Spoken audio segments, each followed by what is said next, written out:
This is Kentucky's Voice Radio, covering the latest state and local issues with Tom Fallbush, Bob Scott, and Jim Waters.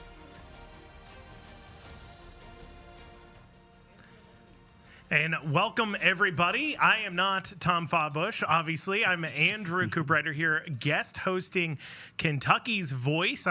Normally, you can catch me right here on 970, Sundays at 6 p.m., but I'm joined today by Representative Josh Calloway out of the Hardin County area and my friend Ben Putnam to talk about some issues going on right here in the state. You know, for everybody else, January 1st starts the year off, but for our government, it's the beginning of July that kind of starts our year off as far as it goes, or June 27th this year. June 27th. And there's a few laws taking effect I wanted to dig into. Of course, one of the ones, big one, affects Louisville too, as a sound film studio being built there downtown. SB 1, Josh, you were in the legislature, of course, while that went on. I know me and Ben were talking about this earlier. Ben, you had some opinions on it, and mainly it was why. Yeah, I'm just not sure how this is going to help Kentucky or all the unemployed people in Eastern Kentucky. Yeah, it's certainly a question. Josh, you're part of that conversation. It was the top priority bill of the Senate. Do you know why? I never did figure that out. I actually had a lot of questions about the bill, and one particular thing that I did in committee was ask questions, which I think got me in a little bit of trouble. But, you can't ask questions, Josh. Well, I know. Yeah, you don't question the priority bill, but I had a lot of questions about that bill. And one particular thing that kept coming up is that we want to take over the film industry as a state. That kept being said, and so I wanted to know why. And the second thing is how were we going to put guardrails in place to make sure that we promoted the Kentucky values that we wanted to promote. And so I continuously asked those questions. We didn't really get answers. And the third part of it was, how are we going to control to make sure that Kentucky people benefited from this? And we seen what happened with the medicinal cannabis and all the licenses that went out. And I just knew that the system, if we didn't have guardrails in place, was going to be gamed. So it wasn't going to be Kentucky people. The film credit we have now, Ben, I don't know if you're aware of this, but we have a film credit. Was it $75 million a year? Yes. In tax benefits we hand out to film and TV shows and theaters here in Kentucky in order to promote those businesses. And I ask the same question all the time. I don't know if you guys are aware of 1,000 Pound Sisters. You guys heard of this show? Never. You're lucky, bud. You're lucky. Takes place in Kentucky. And granted, you know, you can have your own opinions about good people, not good people, or whatever. I know many people know them, say they're good people from the show. But Kentucky is giving them almost $700,000 a season in a tax benefit that they can deduct off. $700,000 in a season. Now, I don't know about you, but the show isn't exactly one that I say forwards Kentucky in a positive light. Certainly, yeah. A show called 1,000 Pound Sisters, right? It doesn't forward in a positive light. I've also seen another film we gave hundreds of thousands of dollars to, was Sassy Maids 1, 2, and 3. And I don't know if I've heard of this coming out. I don't know what it's about. I have questions. Yeah, I have questions as well. So I have a constituent who is an actor out of California. His name is Nick Searcy. And that's he's a Justified guy. Okay. Yeah. So he was in a few of the other films too that have come out, especially out of Angel Studios. He was actually also in the Reagan film that came out not too long ago. And he moved into my district, and I've become friends with him. He's a very conservative thinker. And he's right. He's been a voice for trying to promote the right types of values if we're, through the film industry. And he's made the statement, people have to put their money where their mouth is if they want to do that. But that's what private investment is about. That's why you go sell what you have, and you do that from a private standpoint and go for it. Absolutely. But the state getting involved in that is something that I believe the taxpayers should be able to question why, and also question where is the benefit for me. And to this point, we have not seen the benefit. We've seen titles of some of these movies, but there has not been a financial benefit. Well, and they'll claim too all the time, like, oh, the tourism industry and blah, blah, blah, will bring it in. I mean, outside of maybe Secretariat, and maybe I could see that. I'm sure the Lord of the Rings brought some tourism into New Zealand or wherever it was filmed. But I don't see that. I don't see the auxiliary benefits of these kinds of. And then the minute that we're not giving them the most amount of money to film their films here, they're just going to a different state.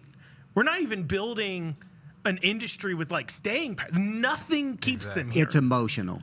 Yeah. If you listen to most of the conversation, it is all emotional. It's about how beautiful our community is and how awesome it is to sit down and look at TV and then see a place you recognize. That's what all the conversation was around. The financial benefit for Kentuckians was really never in the forefront of this conversation at all. Ben, you're a business owner. Does the state come to you and offer you millions of dollars? That's never happened. Never happened. No. Yeah, I'm a business owner too. It's never happened. Josh, how do we get in on the ground floor here? Well, I will tell you the best way to get on the ground floor is show up on the last day of session, okay? The final day of session. I've said this often. If you really want to see how Frankfort works, all the controversial stuff is done because we do that before the veto period. Come on the last day and rub shoulders with the people walking the halls, and you will find out what's really going on in Frankfort. They're normally, though, like, not in the right minds on the last day, as I've heard. That does happen. Yeah, I've heard that's been an issue. Yeah, I mean, I look at this and I look at Kentucky as a state. It's an awful place to do business. As far as dealing with licensing, dealing with the offices, dealing with all the different places they have licensing, all the different ways you're taxed. There's tons of states that are a lot easier to deal with as far as it goes, and Kentucky's just not that great to deal with. You would think fixing those things and getting that worked out so all people like me and Ben who operate small businesses can benefit instead of taking money out of our pockets and then giving it to Hollywood elites to come here and film some movie about, we don't even know what it's going to be What about. was the second right? one? Something about maids? Sassy Maids? Sassy Maids. 1, 2, I've and never 3. heard of it. I don't think that falls into your genre Ben, of the kind of films you would enjoy. But yeah, I mean, you look at the list. If you go look at the Kentucky Entertainment Incentive list, just this year, you're seeing gobs of money being handed out. And that leads to the question, too, of how does the state actually benefit? If we're giving out, so when we take a look at these tax cuts and incentives and sometimes cold hard cash we offer to these businesses, I always ask the question of how is the state getting back its money? Yeah. How does forming this Kentucky Film Office that takes effect here at the end of this month, I believe, how does that end up paying back off to the state? We're giving away all the revenues we bring in. Right. It makes no sense. And we're probably hiring people out of state, too. There's no guarantee just because it's filmed here. You know, when they talk, did they ever clarify to you when they talk about, because one of the things I heard was, well, they're already filming, $300 million worth of budget films here.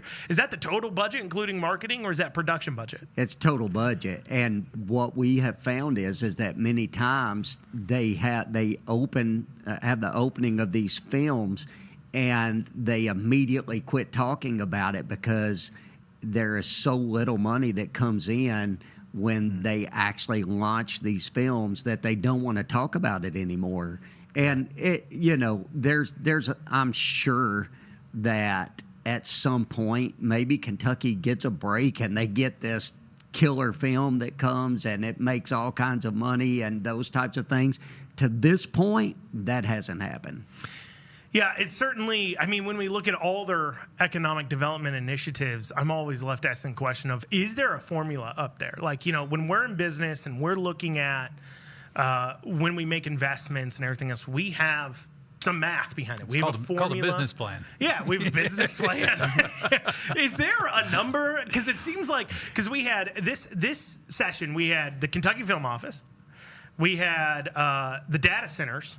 50-year sales tax exemption having to pay. Like, that's the only way we're making money off them. We had that. We have, they just renewed the multi-million-dollar contracts to all the tech kind of help startup companies like Sprocket and Awesome Inc. and all those. Is there a formula up there that you all are following where you say, if we put in this amount of money, we need to create this many jobs? I'll tell you a story, but you got to make sure it doesn't get out anywhere, right?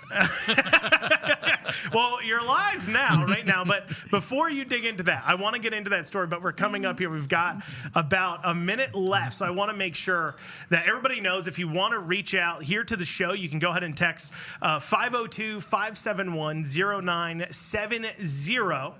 If you wanted to ask us some questions while we're here live, of course, and to remind everybody, if you like the kind of conversation you're hearing, you can listen to the Andrew Cooperrider show right here on WGTK on Sundays at 6 p.m. But when we get back, we'll hear from your story. But I also wanted to go ahead and dig into you had a standalone bill dealing with taxpayer dollars funding gender transition surgeries for minors. It got rolled into Senate Bill 2.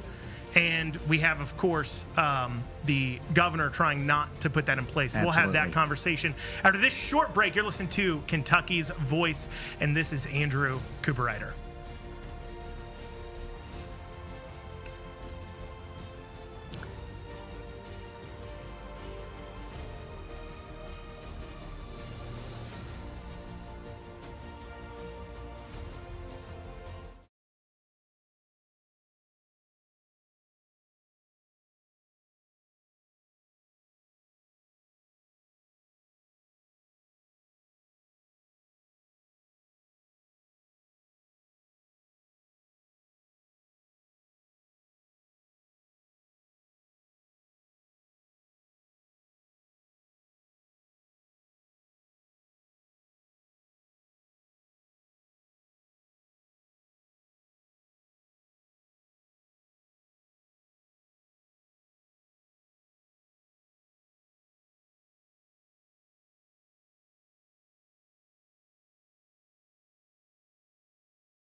Now, back to Kentucky's Voice Radio, online at kyvoice.org.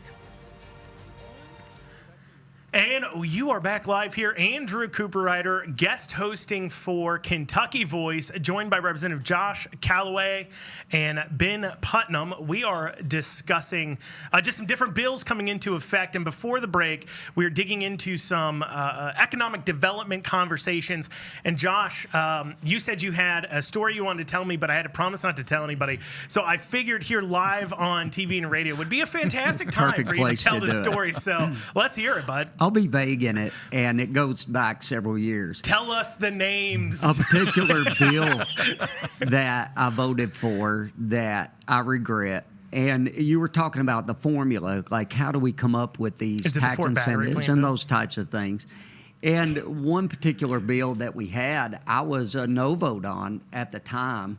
And we were having discussion about it. There was non-disclosures a lot of times that have been signed. So we are going somewhat blindly into these types or these pieces of legislation.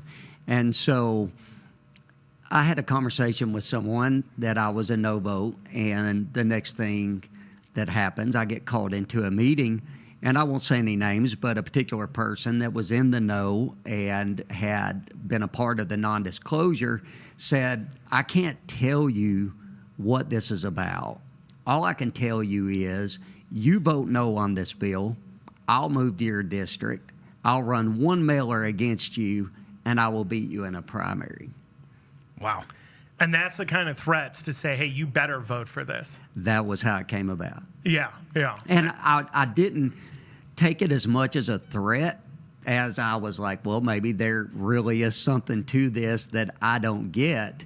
And there was a lot to it I didn't get, especially with subsidies that are getting ready to dry up for these particular types of operations. Yeah. And we're going to find out that probably should have stuck with my initial instinct. Yeah. Well, and that's what we see so often. And that's where I talk about it on my show all the time, which, shameless plug, once again, 6 p.m. right here. You can check it out 6 p.m. on Sundays. Anyways, I talk about all the time is how the weaponization of things like the House Republican Caucus Campaign Committee, and other PACs are weaponized so often by individuals in order to get you to vote a certain way. Mm-hmm. Moving away from, though, economic development, you had a standalone bill that you'd proposed banning the use of taxpayer funds in gender transition services. That includes surgeries, the hormones, all those kinds of things involved. That includes spending from Medicare, Medicaid on those kinds of items. And you filed that bill. It ended up getting wrapped into Senate Bill 2, but there's been some pushback on it. First, when you first filed that bill, Bashir kind of targeted that bill he came up with a cost to it. Can you explain Correct. exactly? Yeah, so this is what happened. I had actually had an inmate from a ladies' prison facility that reached out to me and said that there was a lot of gender transitioning taking place inside of that facility, particularly with women. Her major complaint was that she couldn't get medical care, medical treatment, but these people that were receiving these gender transition services were getting medications and getting seen on a weekly basis. And so I started investigating, and the cabinet told me it wasn't going on. Well, and pause there real quick. And I have friends that have been in prison. Not me, but I've been in prison. And I talked to them about that bill, about the gender transition going on in the prisons and everything else. And they let me know it can go even deeper in men's prisons where certain men will be forcing other men to be going through these processes as a part of the assaults going on inside of those prisons, and the state is facilitating it. Yeah. And it gets pretty dark when you start looking at that. As far as that goes, that gets pretty dark. So basically, coercion for someone that they're the sex in a change. He actually told me with. a story about a guy who was in prison and was taking the hormones, was going through the gender transition at the behest and coercion from not just other inmates, but from the prison itself. Mm-hmm. He's now out, married, 3 kids, owns a home. And yet, if our government had its way, he would be permanently unable to have children and be transitioned over to a female. And paid for by the taxpayer. And paid for by the taxpayer. That's and exactly right. That was my whole point, is that when I went to the cabinet, they said it wasn't going on, and then November we come into committee, and there was an administrative reg that was trying to be slipped through to allow it to happen in jails and prisons. They said it was like 62 people. That was the total amount of it. And they also stated, the cabinet, that it wasn't happening with Medicaid or Medicare.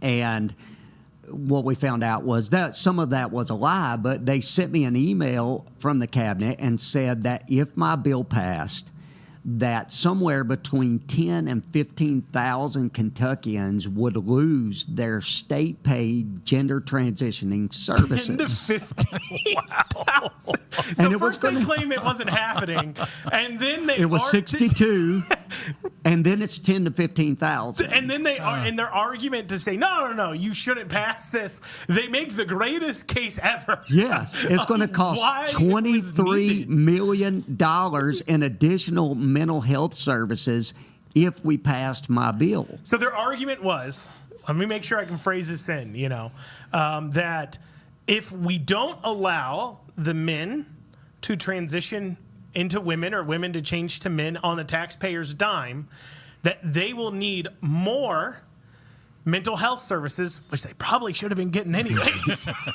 But Exactly. more mental health services in order to, and so because those more mental health services, it would cost tens An of additional, millions. it would net out $23 million So they would more. take all the money for the gender transition services, add that to the 23 million. Correct. And now it's insane. So 15,000 gender transitions on the taxpayer. What do these things cost? Well, this that's a is good this is the question. thing. This is the thing. So that was medication. That's mental health services. That is surgeries. It was all of the above. This is the problem, Andrew, that we ran into, and the reason why I filed my bill, I pushed my bill, I filed amendments to Senate Bill 2. That's did $1,466 a year. Yes. I'm sorry, just did the math real quick. That is $1,466 a year a person. Go ahead. This was the problem is that the cabinet stuck with their story that it wasn't happening with Medicaid. And they were saying we're not doing it with Medicaid, but we want to.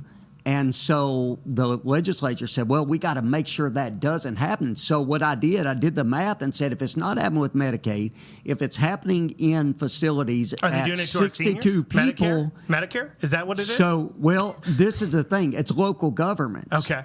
It is local governments where the bulk of this is going on, and why I left the session so disheartened, because we did not address that. And I had an amendment to address that. I let everybody know. So the state is flowing money into the local governments? Correct. And then this bill, even though it bans Senate Bill 2, even though that did pass, even though it bans the use of taxpayer funds to pay for these things, It only bans it for Medicaid and for jails and prisons. so we're able to then essentially launder the money. The leftists can launder the money through their local governments. Correct. And still continue to pay And for it. their healthcare plans through local governments. That's where the bulk of this was going on, and I knew that.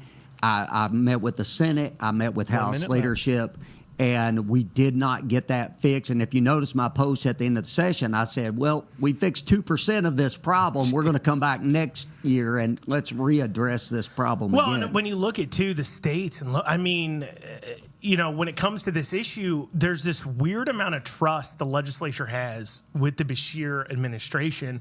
I mean, this year I discovered, digging through some contracts, that the Beshear administration, right here to an LGBTQ group, right here in Louisville, handing out $600,000 a year to pay for drag shows on the Unbelievable. That's crazy. taxpayer's dime in order to push out vaccines into the LGBTQ community.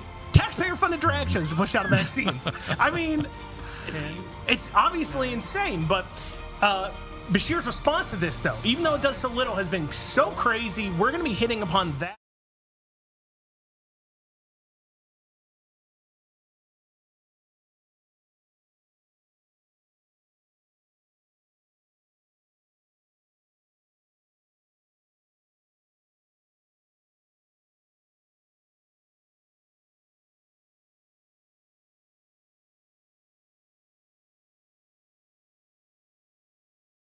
Amendment to it, and they called me off the floor.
4, 3, 2. Now, back to Kentucky's Voice Radio, online at kyvoice.org. And you're back here live on Kentucky's Voice, filling in, hosting Andrew Cooperrider. If you like the conversations you're hearing here, don't worry. You can listen to me weekly, all the time, Sundays at 6 p.m. right here on this station. You can catch the Andrew Cooperrider show. I'm joined by Representative Josh Callaway and Ben Putnam, and we've been just digging into some of this past session. Before the break, we were talking about Beshear losing his mind over a bill banning the use of Medicaid dollars in order to fund the gender transition services. Josh was explaining how it was not even a half measure, as a lot of the money was flowing through local governments. Despite that, though, Beshear's still fighting it. Pretty crazy claim that he can't not do it. He can't stop serving these people, paying for these services, because it will cost him more money. And then unfunded mandates to us laymen. Can you explain what his argument is here? He's been saying that about a lot of different bills that we have passed. And the biggest reason for that is that we actually reeled him in as to how much money he could spend without calling us back into session. And it's really, he's just protesting the way that we went about that. He was sitting on millions of Kentucky taxpayer dollars for disaster relief, and he just wants to be able to, you know, how he does, goes around and campaigns all over the state and talks to people about how he's helping them, and he's utilizing this as a protest against us, reeling him in and making sure that if we're going to spend money in the state of Kentucky, that the taxpayers' representatives get to be a part of that. Yeah, and so so not just this bill, a lot of bills, he's sitting there saying, look, I'm not going to enforce them, because there was a Kentucky Supreme Court ruling at some point that said that the governor cannot enforce unfunded mandates. Mm-hmm. So he's now claiming every law he doesn't like is going to cost. So, like, you pass a bill, and then he vetoes it, and then you overcome his veto, and now he's like, okay, fine, but you have to bribe me. I need more money if you want me to put this in place. So he's trying to make that claim.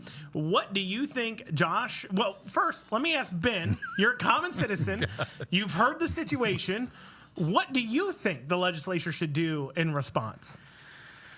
Oh, geez, I don't know. It sounds like he's saying that it's going to take money to save money, which doesn't that makes no logical sense to me. But well, you know, that's because you're a citizen and you're not in government, sir. Josh, you're involved in government. Can you explain what we should do in response? Well, we're definitely going to have to hold him accountable. I think there's some legislation that we could pass, and we've had some discussion about that would force him to do his job. The other thing is that we have to highlight it and call it out. People aren't talking about this per se a lot of times on our side, showing the public this guy wants to run for president. This guy wanted to be on the Democratic ticket in our last election as vice president, and he could go govern in California and never miss a beat. We're not talking about some type of small piece of legislation that he doesn't want to enforce. We're talking about the fact that he wants taxpayers paying for these people to mutilate their bodies. It is beyond absurd. Well, and on the subject of, at this point, he's clearly like running for president. I mean, he now people are so uninterested in it. He had to manufacture his own, like on his own podcast, his own employee asking him if he was going to run. Like nobody was asking. He had to pay somebody to ask him. But putting that to the side, which by the way, that podcast is doing so bad. I don't know if you're familiar. So he had on Mark Cuban. Okay. Yes, that's what I was getting ready to bring up. With Mark Cuban, Beshear, nobody watched it. And Mark Cuban, and it's like got 1,000 views on YouTube. Meanwhile, you have like Lee Watts doing Patriot Point, putting out a video where he's just staring into a camera talking about Kentucky property taxes. I got like 10,000 views talking about chronic wasting disease with deer on a podcast. I had on State Senator Lindsey Tishner to talk about the data centers going on. And granted, I don't really post a whole lot on YouTube. I'll post like some versions, but if you look at my Facebook, my Twitter, I posted videos there. I mean, 5,000, 6,000, 7,000 views talking about a data center in Oldham County. He has on Mark Cuban. like you could give this guy a river and he would turn it dry. Oh yeah. I don't understand what's going on here. Well, the other piece that you have to realize that we addressed in this session that he didn't like, and another reason he's protesting, is he had done an executive order banning what he called conversion therapy. And that's the other piece of why he is protesting, is we came back and basically said, number one, the executive order is null and void, and you can't make any other executive orders that address this subject going forward. Now, for those laymen, what is conversion therapy?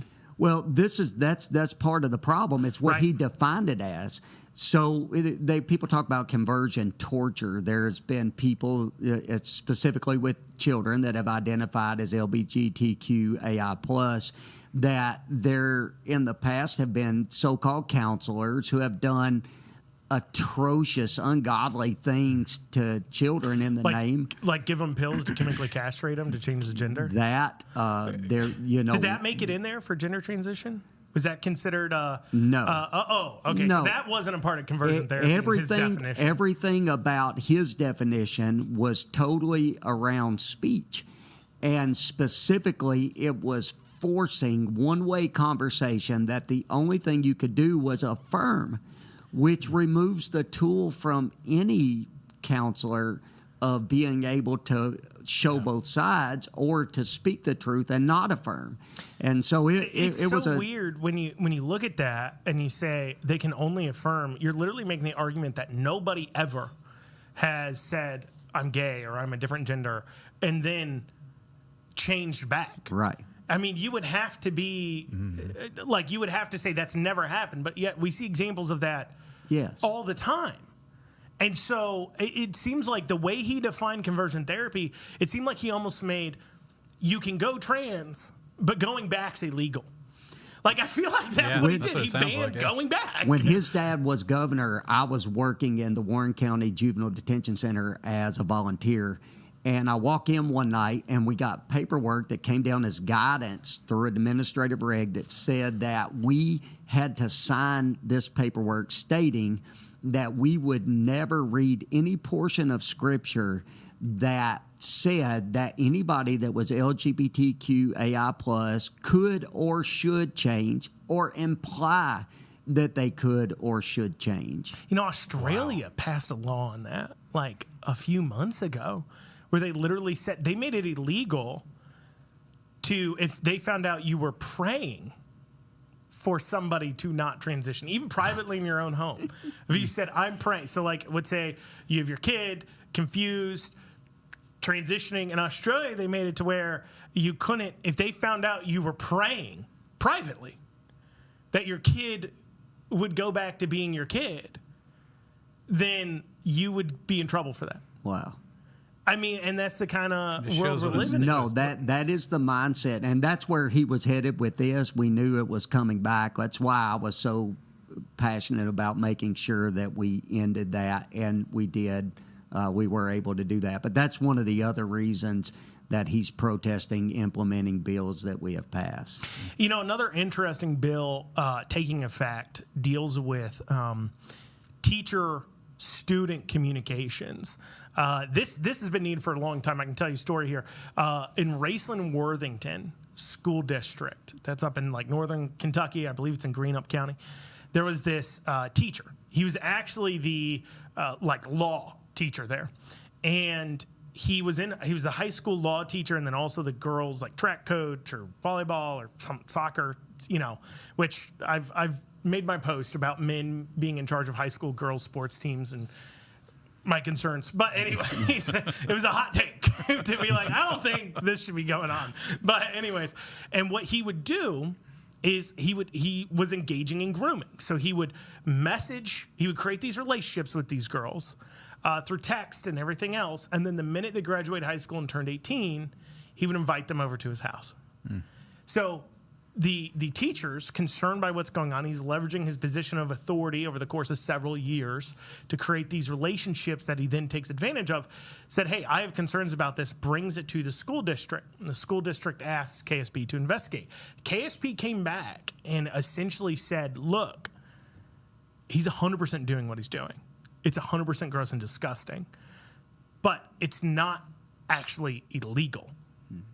It's not illegal for him to be communicating with a student in this way because he hasn't crossed that obvious line. He's clearly grooming. We all see what he's doing, but it's not illegal. And then you had Anderson County, where he had that crazy story about that guidance counselor. Did you hear about this?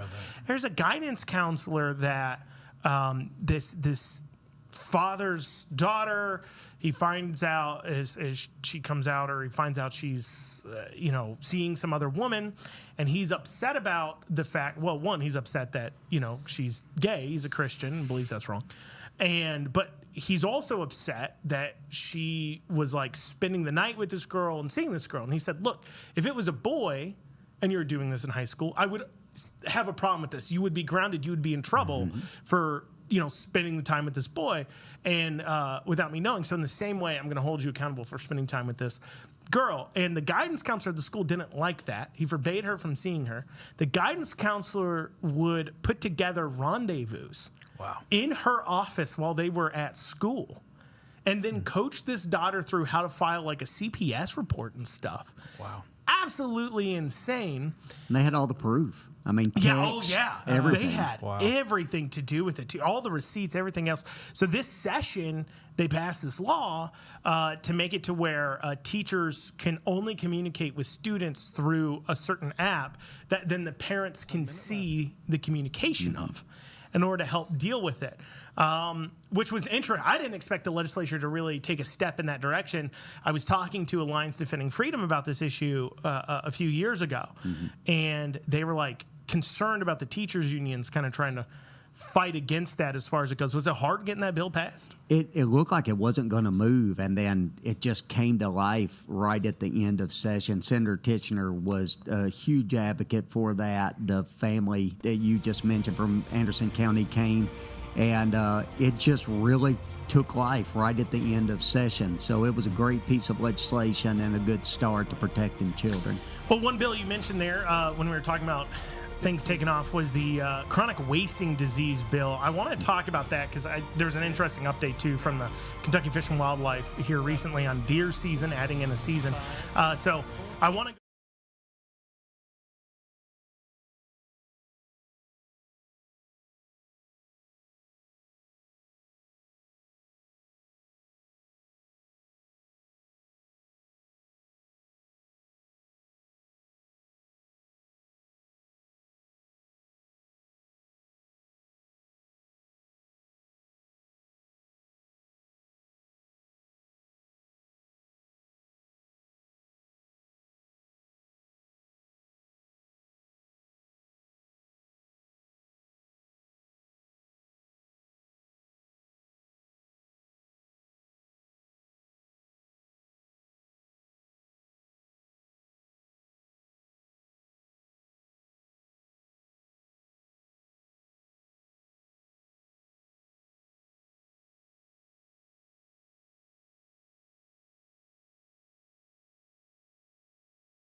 5, 4, 3, 2. Now, back to Kentucky's Voice Radio, online at kyvoice.org. And you're back here on Kentucky's Voice, filling in as host Andrew Cooperrider. We're going to be digging into it here in this final segment. If you like what's going on, a shameless plug, you can check me out right here on 970, Sundays at 6 p.m. You can listen to the Andrew Cooperrider Show. Weekly show comes out. It's good stuff, if I do say so myself. I pat myself on the back a little bit. But in this final segment here, I want to talk with Representative Josh Callaway, who's joining me, and Ben Putnam here about the chronic wasting disease. It was quite a fight last session. Maybe we could lay it out a little bit. What is chronic wasting disease? You called it the COVID of deer. COVID 2.0. Yeah, which is a hot take. I was asked not to do that, but I did anyway. You did it anyways. So let's break down chronic wasting disease. It's a deer disease, and there's a lot of fight over it here in Kentucky. What's going on here? So basically, it is a disease that was actually released into the public by the government, which is one of the reasons why I call it COVID 2.0. So it came out of a government facility out in the Northwest, and is it the same one that Lyme disease came out of? A lot of people hear of like blue tongue, right? Yeah. So they're familiar with that. Chronic wasting disease is different in the sense of that it is fatal, but it takes a long time for it to Can we shed. pause right there? So chronic wasting disease is always fatal, right? The weird thing is, though, is how do they make that claim? Because have they ever just watched a large group of deer and just see if they die from chronic waste? Because every time I've heard that there's chronic wasting disease, it's because a hunter shot a deer. They see a deer acting strange and shoot it. It was hit by a car and then ended up getting tested. I never hear of them dying from chronic wasting. They've died from, chronic wasting disease is always fatal. And we know from all the deer we find with bullets in them. Well, the reason being is that it takes 18 months to 2 years for it to actually show itself or to begin shedding and to begin to create the decimation of the deer. So that's the reason why. And the average lifespan of a deer in Kentucky is a little less than 4 years. So if you think about it, there's a good chance that you would never know that it had it. It would die of natural causes or getting hit by the car or killed in the woods by a hunter before we would ever find out about it. And so what we have found, there's plans that states have implemented all across the U.S. as to how that they are managing chronic wasting disease. The problem with it is that it infringes specifically upon people who farm deer. And that's the reason that I got involved in it. I had a deer farmer in my district. They had a positive case. This positive case showed up just a few days after money dropped from the federal government that was supposed to help to do some type of gene testing to be able to find genetically resistant deer. So as soon as we think we might have a way to figure out how to fix the problem, one shows up here in Kentucky. They couldn't third-party test, so it's a federal government test. The federal government will not allow a third party to confirm that the test was positive. And so they come back to the farmer and they said, here's the deal. You've got a positive test. They have 120 head of deer on their farm. And they told them that they had two options. They could wait 5 years, not sell any deer, not move any deer, and feed them and test every deer that dies there. And if it had no positives, they could go back into business, or the federal government would give them pennies on the dollar, an indemnity, and they would kill all of these deer, which they recommended because they said it's such a deadly disease that's going to decimate the deer population in the state of Kentucky. That's what they're Ben, recommending with the chickens, right? Yeah, well, you're not a deer. Yeah, I know, right? Let's save these deer from dying from chronic wasting disease by killing them some Correct. other way. And they won't let a private industry test them? No. That's odd. So well, and I mean, you're a cow farmer, cattle farmer. Yep, cattle farmer. Yeah. You have 100, 150 head or so? Yeah. What he's describing here, that'd be decimating to your operation? Oh, yeah. I mean, if they were going to slaughter your entire herd, that would be... I mean, just done. You're done. Pretty much, yeah. Yeah, you're done. Here's the irony, though. The irony is that this started in September, the beginning of September of last year. They finally had a meeting this week with the state government who is contracting to kill these deer. They have been feeding these deer, and the government's owned them since November of last year. All of these deer are still alive on their farm. So they sold it to the government, and then the government's now paying them to feed the deer on their farm? They're feeding the deer so they don't die of starvation. But the government's not paying them to No. do that. So the government said, we're going to buy your deer from you, But you have And to keep kill feeding them. but you have to keep feeding them and kill them. And then we're and going to kill them, but we're backed up. And we gotta hurry up and get it done because it's going to kill the entire deer population of Kentucky. But we'll get They've to got 40 some new babies on the ground already. it. Oof. I want to ask just a simple question. Can they not just go test the deer and see which one of them have it? The live test that they utilize, they claim, is not as accurate as it needs to be yet.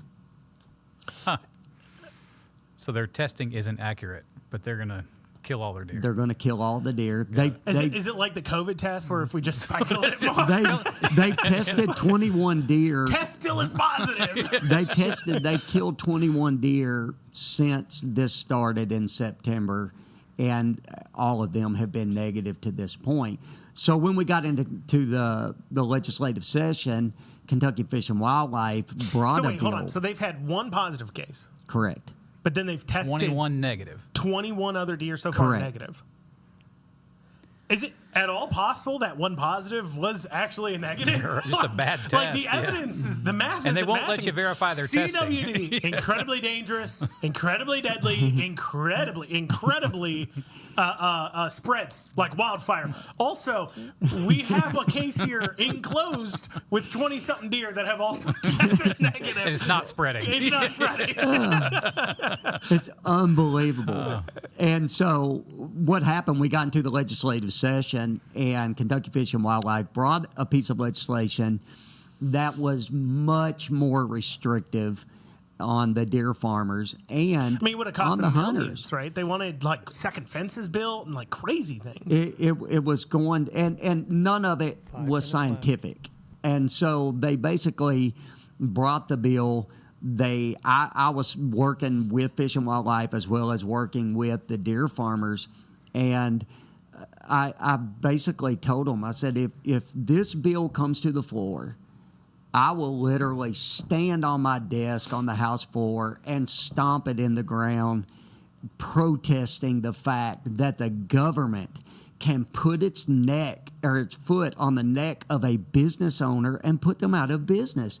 It is absurd that they can do that. It's already too regulated, more regulated than any other industry. Well, I think it's just because they hate them, right? They just hate That's it. the deer farming. I think it's like, one, you have this culture, and you know, I'm a hunter, obviously. Ben knows. I hunt on his land all the time. We need to talk, Ben. All right. No, you don't. Come on out. You're not allowed. No, he's not allowed. We'll talk. Don't talk. Never mind. His farm doesn't exist anymore. It is not open for hunting. Okay. I'm closing it. Great But- information. But I took a pretty big buck, though, Yeah, he this did, past year off it. Enough to get taxidermied. Awesome. But anyways, and so there is a mindset of, like, you know, these deer farms they're growing big deer, and then they put them out on whether they're fenced in reservations or what have you, and maybe there's baiting, maybe there's not. And so in order to, people pay a lot of money to come in and kill big bucks, right? But it's hard to naturally get some of the bigger deer, and so they kind of help it along Right. in that way. And there's a culture of hunters that say, hey, I have a problem with it. There's a culture of hunters that say, you know, me personally, as a hunter, it's kind of like I don't have an ethical problem with it because, I mean, I eat beef that was literally led into a room and shot in the head with a 22. I mean, like, I don't know what you expect from me. So I eat beef like that, so I don't see an ethical issue with it. But I think there's hate there from other hunters, and that drives some of it. There is, and this is the thing. There's a place for a free market in America, so that's one issue that I take with it. What I found is the average hunter does not care as long as it doesn't affect them. The reason why that a lot of hunters began to care was when this positive case came about. The the county and 2 surrounding counties around it were stopped from baiting deer. And that affected a lot of the hunters. So then all of a sudden How does CWD spread? Well, it sheds through what they call prions. And so they know this for a fact. This is what they claim is that saliva. This is what I pointed out, and a friend of mine back home was that you can ban all those things, but how are you going to ban the rut? Like, these deer are getting really close during the rut. Biblically close. How are you going to stop that? And so we were able to stop the bill. There's some legislation we're going to look at coming into next session. But my biggest issue that I take is the government keep its foot off the neck of its citizens. Let people have their business. Bill, not only the way it was shaped, it would have put almost the entire state of Kentucky under a CWD surveillance zone within a few years. They all would have been own pocket zones. I was unclear exactly on how the zones fired up because the way they wrote the bill, if there's a positive case, no positive cases over 5 years, the zone would go away. But if a positive case came in, then the zone would start up. But what if it's on the edge of the zone? Do they then draw a new zone and the old zone's now That was activated? the whole plan, is that zone by zone by zone, we would end up banning baiting and banning deer farms you'd have to throughout sit the whole there when state. you're preparing your hunting for the year with a map of all the different zones because you weren't allowed to bring a deer carcass killed in that zone out of that zone. So where you're at and where I live, an hour away from your farm, if you were in a zone, I couldn't, without dropping it off at Yoder's first, I couldn't go down there, kill a deer. Yeah. And then deal with it. And it was killing that industry as far as it goes, just absolutely killing it. Well, Josh, Representative Callaway, thank you for joining me. Ben, thank you for joining us as well, the voice of citizens, of course. This has been Kentucky's Voice. I'm Andrew Cooperrider. As always, you can check out the Andrew Cooperrider Show right here on 970 every Sunday at 6 p.m. And you can check me out on socials at KY Cooperrider. That's at KY Cooperrider.